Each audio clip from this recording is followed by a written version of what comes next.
Son Heung-min is expected to join Los Angeles FC for around £20 million.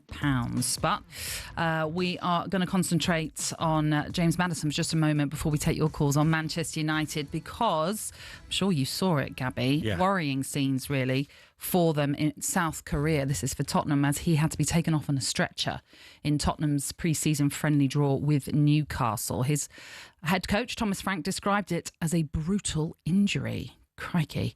I mean, he's had such bad luck with injuries, hasn't he, of late? Yeah, and when I've seen it happen, I've seen the clip of it, he's sort of like, the ball goes out of play, doesn't it? And he's hobbling on one leg before he falls to the floor, and he's in agony. You can tell that's never a good sign. You see it happen a lot in pre-season. I remember when I done my medial ligaments in the Chicago pre-season game, and you just know straight away something's not right. And for the manager to say that, could this be a 6, 7, 8 month injury with Maddison? Frustrating for the manager, frustrating for Spurs fans, and Maddison as well. World Cup year, you want to be playing. Yeah. You know, if you're thinking about yourself for a second, you want to be playing this year and showing the manager what you've got to get on that plane to the World Cup. And the last thing you want, Natalie, as a footballer, is to get injured pre-season. It's about fitness and getting match sharp. The last thing you want is a long-term injury. Yeah, and you know, go back a few weeks ago, there was talk of Morgan Gibbs-White coming in, which inevitably led to conversation of what's going to happen with James Maddison. But that Gibbs-White situation, as we know, went away, and he signed that new contract at Nottingham Forest. But I suppose now the question is, if this is, and it turns out to be a long-term injury, and it did look awful, like you say, the way he reacted, and he looked really emotional about it as well. What are they going to do? They're going to have to find someone, aren't they? Well, they've gone from Maddison and nearly signing Gibbs-White, two similar players, 2 10s, 2 8s, whatever you want to call the positions, to now maybe 0 for the 4, 5, 6 months, whatever Maddison's out for. It's a long-term injury, maybe longer if it's a bad one. They've got to go and do some business. Eze, Grealish, best players out there.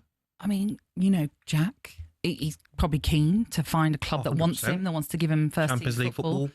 That there may be the opportunity of getting into Thomas Tuchel's mind as well. That seems like quite a logical fit. It's just, do City let him go for, you know, it's the loan fee, I guess, that's going to be the interesting part, and the wages and everything. I mean, and I think maybe if he wasn't on the radar, we don't know. But now, if you're Thomas Frank, you're like, Maddison, how long's he out for? Couldn't get Gibbs-White, but Jack Grealish is over there in Manchester. I can have him, and I don't know what the deal would be. Would it be a loan fee? Would it be a percentage of the wages?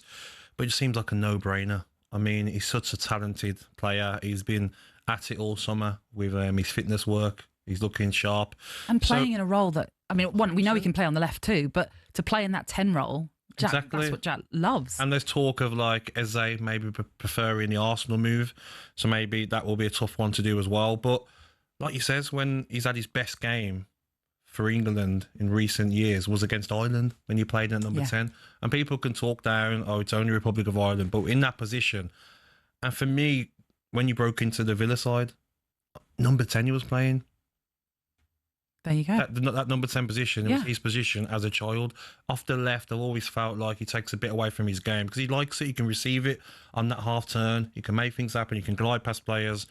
You know, he's not 34, 35. He's 29. Got a lot of football left in him. I think it's a no-brainer. And whoever gets him, Natalie, will see how talented he is still. It just all comes down to what, of course. Finances. Yeah, what Man City sort of maybe have to give in a little bit if they are to allow him to leave, for example, on that loan. I said last week, I said it will happen. Wherever he goes will happen in the last few days of the transfer window.